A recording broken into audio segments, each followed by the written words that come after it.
एक लड़का को कितना कमाना चाहिए?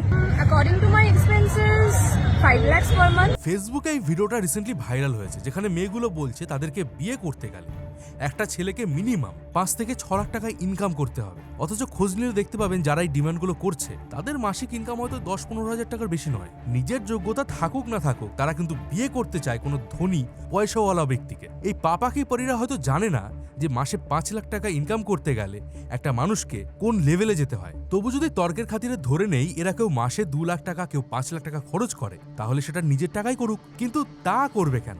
এদের বেশিরভাগেরই মোটিভ কিন্তু একদম ক্লিয়ার থাকে না। এখানে আমি কোনো কিছু জেনারেলাইজ করছি না, আপনার নিজস্ব কিছু ডিমান্ড থাকতেই পারে, কিন্তু এদের মধ্যে বেশিরভাগই এই মুহূর্তে বাবার টাকায় ফুটানি মারছে, বিয়ের পর বরের টাকায় ফুটানি মারবে, তারপর বরকে ডিভোর্স দিয়ে কোটি কোটি টাকার খোরপোশ হাতিয়ে নেবে। ব্যাস, লাইফ জিঙ্গালালা। আমার এই কথাটা শুনে অনেকের গায়ে জ্বালা দেবে, আর যাদের গায়ে জ্বালা দেবে কথাটা তাদের জন্যই, কারণ অধিকার চাওয়ার সময় এরা সবসময় সামনের দিকে এগিয়ে যায়। কারণ মেয়ে হওয়ার ফায়দা নিয়ে যদি কোটি কোটি টাকা ইনকাম করা যায়, তাহলে কাজকর্ম করতে কে চায় বলুন তো?